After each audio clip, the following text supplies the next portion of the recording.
नमस्कार, आप देख रहे हैं आवाज इंडिया, देश की भरोसेमंद आवाज। मैं हूं पिंकी। खबरों का सिलसिला शुरू करने से पहले आइए नजर डाल लेते हैं आज की हेडलाइंस पर। असम में बीजेपी का युवा सम्मेलन, अमित शाह और पीएम मोदी होंगे शामिल। लोकसभा में तीखी नोकझोंक, अविश्वास प्रस्ताव पर गौरव गोगोई ने सरकार को घेरा। ममता बनर्जी के वायरल बयान पर सियासी बवाल, संबित पात्रा ने अकबरुद्दीन ओवैसी से की तुलना। और मिडिल ईस्ट तनाव का असर क्रिकेट पर, दोहा में होने वाली आईसीसी बोर्ड मीटिंग हुई रद्द। अब खबरें विस्तार से। असम विधानसभा चुनाव से पहले बीजेपी ने युवा शक्ति को साधने की तैयारी शुरू कर दी है। गुवाहाटी में 15 मार्च को विशाल युवा सम्मेलन का आयोजन किया जाएगा, जिसमें केंद्रीय गृह मंत्री अमित शाह मुख्य रूप से शामिल होंगे। इस सम्मेलन में 1 लाख युवा प्रदेश भर से भाग लेंगे और पार्टी की नीतियों और कार्यक्रमों से जुड़ेंगे। कार्यक्रम का उद्देश्य युवाओं से संवाद स्थापित करना और उन्हें सरकार के प्रति उपलब्धियों से अवगत कराना है। गृह मंत्री अमित शाह इस दौरान युवाओं को उनके हित के लिए किए गए विकास कार्यों के बारे में बताएंगे। सम्मेलन के माध्यम से पार्टी आगामी चुनाव में युवा समर्थन को मजबूत करने का प्रयास कर रही है। पीएम मोदी भी असम दौरे पर रहेंगे और 13 मार्च को गुवाहाटी और 14 मार्च को कोकराझार में सरकारी कार्यक्रमों में हिस्सा लेंगे। पार्टी सूत्रों के अनुसार इन कार्यक्रमों से राज्य में विकास कार्यों, सरकारी योजनाओं और युवाओं के लिए किए जा रहे प्रयासों को प्रमुखता से प्रदर्शित किया जाएगा। बीजेपी संगठन और राज्य सरकार बड़ी संख्या में लोगों की भागीदारी सुनिश्चित करने के लिए तैयारियां कर रहे हैं। यह सम्मेलन आगामी राजनीतिक गतिविधियों और संगठनात्मक रणनीति के लिए भी महत्वपूर्ण माना जा रहा है।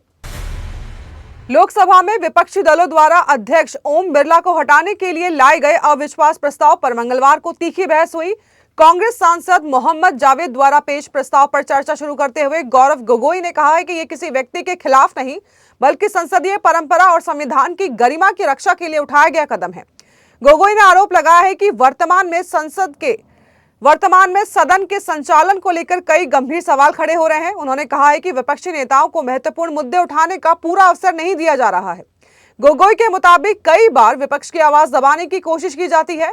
उन्होंने कहा है कि प्रस्ताव लाने में उन्हें खुशी नहीं है, लेकिन लोकतांत्रिक व्यवस्था में जनता का विश्वास बनाए रखने के लिए यह कदम जरूरी हो गया है। इस दौरान सदन में सत्ता पक्ष और विपक्ष के बीच तीखी नोकझोंक भी देखने को मिली है। बहस के दौरान गोगोई ने आरोप लगाया है कि सदन में माइक को विपक्ष के खिलाफ एक तरह के अस्त्र की तरह इस्तेमाल किया जा रहा है। उनका कहना था कि जब भी नेता प्रतिपक्ष राहुल गांधी या अन्य विपक्षी नेता अहम मुद्दे उठाना चाहते हैं तो उनका माइक बंद कर दिया जाता है।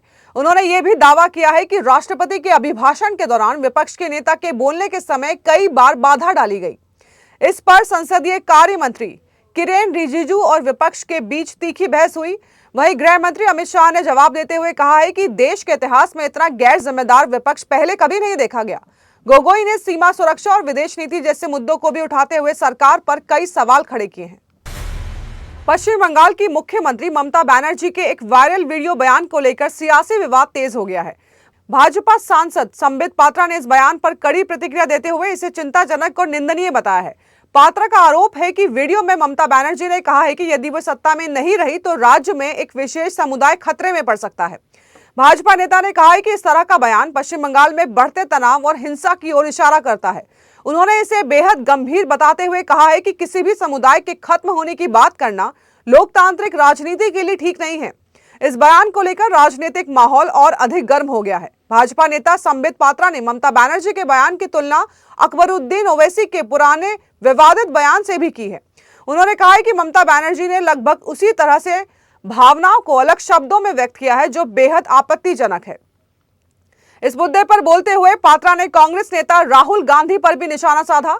उनका आरोप है कि दिल्ली में आयोजित वर्ल्ड एआई सम्मेलन के दौरान हुए विरोध प्रदर्शन के पीछे राहुल गांधी की भूमिका रही है। भाजपा का कहना है कि इस तरह के विरोध का उद्देश्य देश की छवि को अंतर्राष्ट्रीय मंच पर नुकसान पहुंचाना था। वक्त हो चला है एक छोटे से ब्रेक का।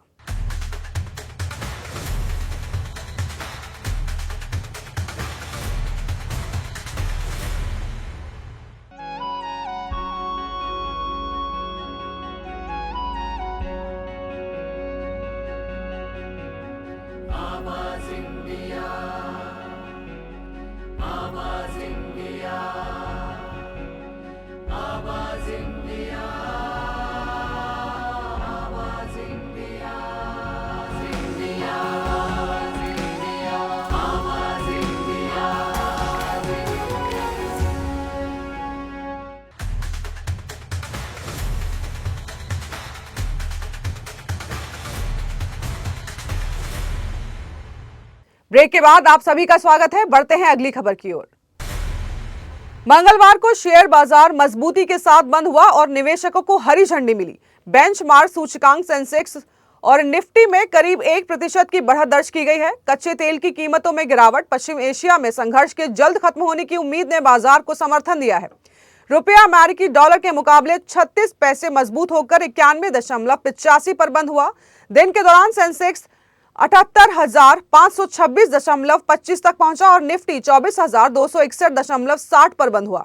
सेंसेक्स की प्रमुख कंपनियों में Mahindra and Mahindra, InterGlobe aviation, Maruti, ICICI bank, Asian paints और अल्ट्राटेक सीमेंट में सबसे ज्यादा लाभ कमाया। वहीं इटर्नल, इंफोसिस, रिलायंस इंडस्ट्रीज और भारतीय एयरटेल पिछड़ी वाली कंपनियों में रही। निवेशकों ने घरेलू शेयरों में तेजी दिखाई और सुधार की उम्मीद जताई है। बाजार में निवेश का माहौल सकारात्मक बना हुआ है। तमिल सिनेमा के मशहूर अभिनेता थलापति विजय एक बार फिर चर्चा में हैं। केंद्रीय जांच ब्यूरो ने करूर भगदड़ मामले में उन्हें पूछताछ के लिए समन जारी किया है।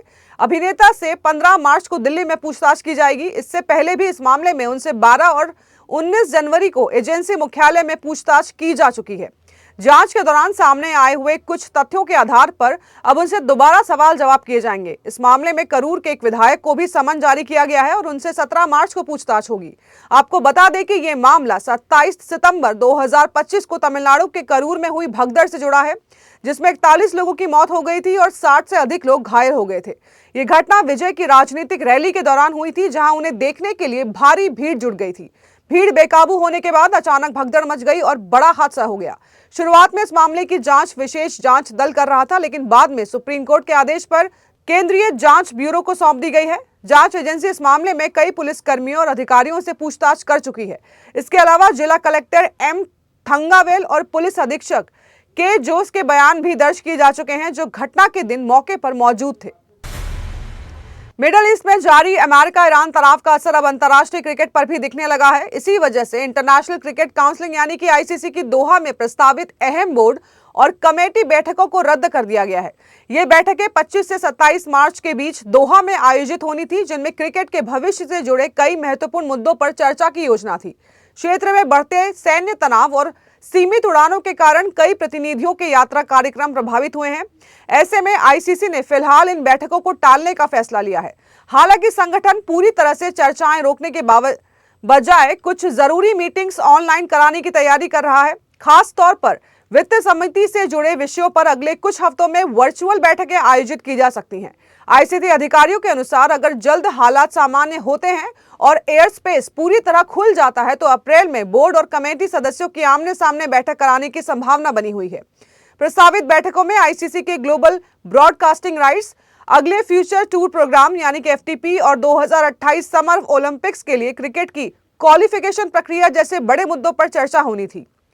ये पहली बार था जब आईसीसी की इतनी अहम बैठक कतर में आयोजित की जा रही थी। रिपोर्ट्स के मुताबिक हाल के वर्षों में कतर में क्रिकेट की लोकप्रियता तेजी से बढ़ी है। मिडल ईस्ट के मौजूदा हालात का असर अंतर्राष्ट्रीय क्रिकेट शेड्यूल पर भी पड़ रहा है। इसी कारण अफगानिस्तान नेशनल क्रिकेट टीम और श्रीलंका नेशनल क्रिकेट टीम के बीच यूएई में प्रस्तावित व्हाइट बॉल सीरीज पर भी सवाल खड़ा हुआ है। तो देश और दुनिया की बड़ी खबरों में फिलहाल के लिए इतना ही। जुड़े रहिए आवाज इंडिया के साथ, जल्द होगी मुलाकात। तब तक के लिए नमस्कार।